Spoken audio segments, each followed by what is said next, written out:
Hello everyone, welcome to my channel Chemistry Chat Chat. Me, this is Ritika Jain and I gonna be started with my first video on chapter Matter in our surrounding. So guys, first thing is that what is matter? So कोई भी चीज़ जो किसी space को cover up कर रही है, उसका कुछ अपना मास है, उसको हम क्या बोलेंगे? मैटर बोलेंगे. मीन्स कोई भी सब्सटेंस है इस यूनिवर्स में वो किसी ना किसी मटेरियल से बना होगा, राइट? सो साइंटिस्ट लोगों ने पहले ही इसमें बहुत डिस्कवरीज करी, इसको जांचा, इसको देखा कि हमारे आसपास में जो भी चीज़ है वो किससे बनी होती हैं. सो उन्होंने नाम दे दिया मैटर. सो स्पेस कहने का मतलब यहाँ पे है वॉल्यूम से, कि कोई भी चीज़ है वो किसी ना किसी जगह को तो घेरती है ना. एंड वॉल्यूम की आपकी एसआई यूनिट होती है cubic metre. Next is mass. Mass means होता है भार. ठीक है, जब हर एक सब्सटेंस है उसका अपना कुछ पर्टिकुलर मास तो होगा ही. एंड इसकी एसआई यूनिट होती है यहाँ पर kilogram. So ice and alcohol. Ice solid but alcohol is liquid, लेकिन इनका अपना कुछ मास भी होगा, कुछ स्पेस को भी ये कवर करेंगे. Fine. Next is hydrogen and oxygen. दोनों गैसेस होती हैं पर इनका अपना कुछ मास भी होगा और स्पेस भी कवर करेंगे. Next is rocks and minerals. So both are solid, so they are also the matter. Next is food, water, plants, human. So basically ये सारी की सारी कैटेगरीज किसकी हैं? मैटर की तो हैं, क्योंकि किसी ना किसी जगह को ये घेरते हैं, इनका अपना कुछ पर्टिकुलर मास होता है. Next thing is that a very important note, all feelings can't come under the matter. आपकी सारी फीलिंग्स जो होती हैं वो मैटर में काउंट नहीं की जाती, बिकॉज इमोशनल फीलिंग्स की बात करें हम, लव, हेटेड, तो ये सब क्या है, ये इनका अपना जो है कुछ मास नहीं होता है और इनको हम बस फील तो ही कर सकते हैं ना.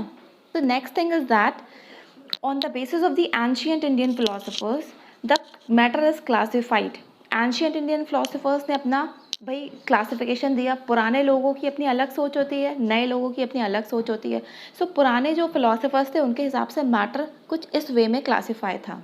सो एंशियंट फिलोसफर्स ने क्लासिफिकेशन दिया लिविंग और नॉन लिविंग कंपोनेंट के बेसिस पे, कि लिविंग और नॉन लिविंग कंपोनेंट्स जो होते हैं वो दोनों के दोनों कुछ 5 मेन कंपोनेंट से बने होते हैं, जैसे कि air, earth, fire, sky, water.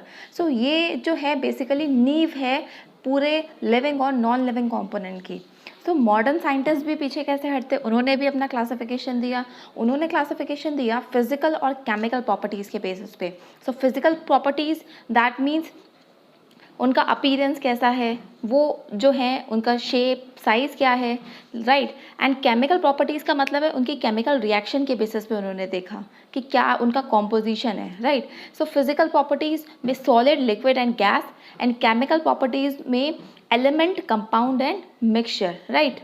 So one question arises, what is matter made up of. Matter किससे बना होता है? तो एक्चुअल में मैटर किससे बना होता है? पार्टिकल से बना होता है. Very important thing is that one single water drop contain 10⁻21 particle. एक सिंगल वाटर ड्रॉप के में कितने वाटर के पार्टिकल्स होंगे? 10⁻21. सो आप देख सकते हो कि इतना ज़्यादा टाइनी उनका साइज़ है, वो इतने ज़्यादा छोटे छोटे होते हैं, right. So next thing is that what are particles made up of. Particles किससे बने होंगे? सोचने वाली बात है. पार्टिकल्स बने होते हैं एटम और मॉलिक्यूल से. Fine. Next thing is that give the proof that matter is made up of particle. अब हमें प्रूफ भी चाहिए होगा कि भाई प्रूफ के बेसिस पे तो हम किसी को भी जस्टिफाई कर सकते हैं. तो प्रूफ क्या था कि मैटर जो है वो पार्टिकल से बने हैं? उसका प्रूफ था डिफ्यूज़न प्रोसेस और ब्राउनियन मोशन. इसको हम आगे अभी डिस्कस करेंगे. सो next thing is atom. Atom क्या होते हैं? अब ये जो होते हैं ये बेसिकली बने होते हैं 3 सब एटॉमिक पार्टिकल से, छोटे छोटे से पार्टिकल से.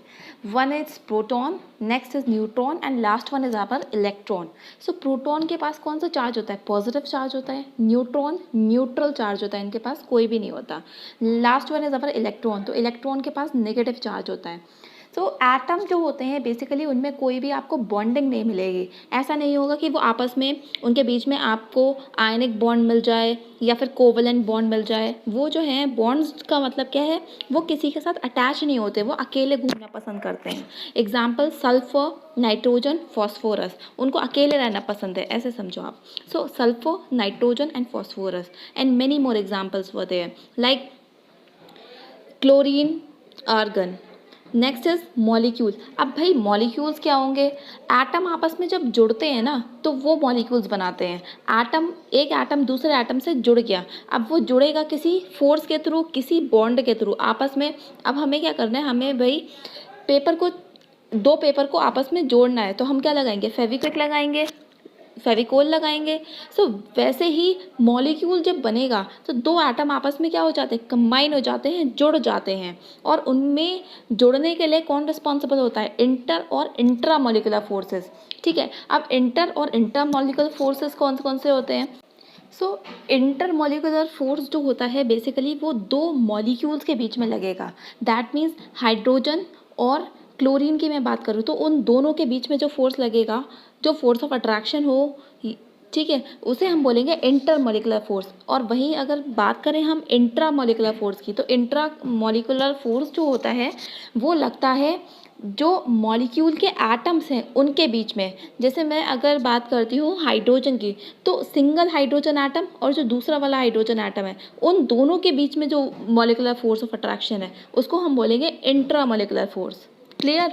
Next is summary. So summary में मैंने यहाँ पर डायग्राम बना रखा है। सिंगल आपको हाइड्रोजन देखने को मिल रहा है, तो ये सिंगल फॉर्म क्या है? एटम फॉर्म है।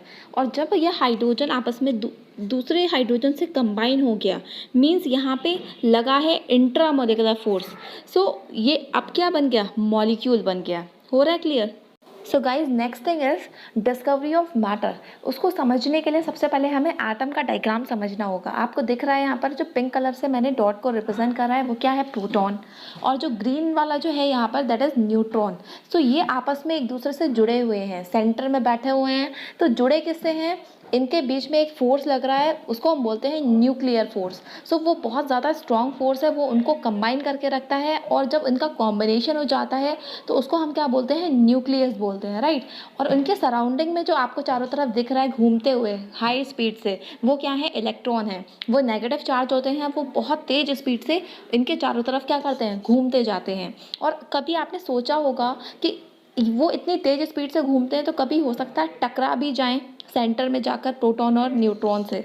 बट ऐसा नहीं होता है। ऐसा इसीलिए नहीं होता है क्योंकि उसमें क्या लगता है? इलेक्ट्रोस्टैटिक फोर्स ऑफ अट्रैक्शन लगता है, और वो इतना ज़्यादा स्ट्रॉन्ग होता है कि वो उसको उससे टकराने नहीं देता है। यही रीज़न होता है कि आपका जो इलेक्ट्रॉन है वो प्रोटॉन और न्यूट्रॉन मतलब न्यूक्लियस से नहीं टकरा पाता है। ठीक है, और अगर सपोज़ करो टकरा जाए, सपोज़ कर लेते हैं अगर टकरा जाएगा, दैट मीन्स न्यूट्रॉन, वो सॉरी, इलेक्ट्रॉन कैसा है? नेगेटिव चार्ज है। प्रोटॉन कैसा है? पॉजिटिव चार्ज है। सो आपस में जब पॉजिटिव और नेगेटिव आपस में जब कोलाइड करेंगे, टकराएंगे, तो कैंसिल हो जाएंगे ना। पॉजिटिव नेगेटिव कैंसिल हो गए, सब कैंसिल हो गए, तो क्या बनेगा? न्यूट्रॉन बनेगा। दैट मीन्स तब जो बनेगा that is neutrino, right. So next thing is that matter की डिस्कवरी जो थी वो किसने करी थी? अर्नेस्ट रदरफोर्ड ने 1911 में करी थी। उन्होंने सिंपली ये बोला कि एटम जो होता है वो पॉजिटिव चार्ज से बना होता है। अब वो पॉजिटिव चार्ज जो है वो सेंटर में बैठा हुआ है, उसको बोलते हैं हम न्यूक्लियस। और उसके चारों तरफ में जो नेगेटिव चार्ज पार्टिकल रोटेट करते हैं, घूमते जाते हैं, चक्कर लगाते हैं, उनको क्या बोला उन्होंने? इलेक्ट्रॉन बोला। Fine. So next thing is charge and mass of the particle. देख लेते हैं एक बार। इलेक्ट्रॉन जो है आपको पता है नेगेटिव चार्ज है, तो -1 चार्ज होगा। और अगर हम कूलम में बोलें तो -1.6 इंटू 10⁻⁻19 कूलम इतना इलेक्ट्रॉन पे चार्ज होता है। ये आपको लर्न करना पड़ेगा। Mass is 9.11 10⁻31 kg। kg क्या है? बेसिकली SI यूनिट होती है मास की, पता है। Next is proton. प्रोटॉन पे पॉजिटिव चार्ज होता है, दैट मीन्स +1। और कूलम में अगर कहें हम तो +1.6 इंटू 10⁻19, राइट। वहाँ पर ऊपर इलेक्ट्रॉन में माइनस था, यहाँ पर प्लस है, डेटा पूरा सेम है बाकी। Next is mass. मास कितना होता है? 1.67 इंटू 10⁻27। आपको पता है प्रोटॉन का जो मास है वो न्यूट्रॉन के मास के बिल्कुल सिमिलर होता है, बस थोड़ा सा चेंज आपको देखने को मिलेगा। न्यूट्रॉन का मास जो होता है वो थोड़ा सा ज़्यादा होता है प्रोटॉन के रेस्पेक्ट में। बट अगर हम बात कर रहे हैं हैवीएस्ट सब एटॉमिक पार्टिकल की, तो हैवीएस्ट सब एटॉमिक पार्टिकल जो है वो हमारा इलेक्ट्रॉन होता है, right. So guys, next thing is properties of the particles of matter. Matter में जो भी पार्टिकल्स हैं, ठीक है, उनकी प्रॉपर्टीज़ क्या क्या होती हैं। First thing is they are very very small, बहुत छोटे होते हैं साइज़ में। Next thing, attract each other, एक दूसरे को क्या करते हैं, अट्रैक्ट करते हैं, ठीक है। नेक्स्ट इज कॉन्स्टेंटली मूविंग, लगातार वो क्या करते रहते हैं, मूव करते रहते हैं। Last one is our space between them, molecules या जो एटम्स वगैरह हैं, ठीक है, मैटर में, उनके आपस के में क्या होता है, स्पेस प्रेजेंट होता है। सो इस ये जितनी भी हमने प्रॉपर्टीज़ डिस्कस करी हैं, इनको आगे के लेक्चर्स में हम डिटेल में पढ़ेंगे। गाइस, अगर ये वीडियो आपके लिए ज़रा से भी हेल्पफुल रही हो, then hit the like button, share and subscribe my channel.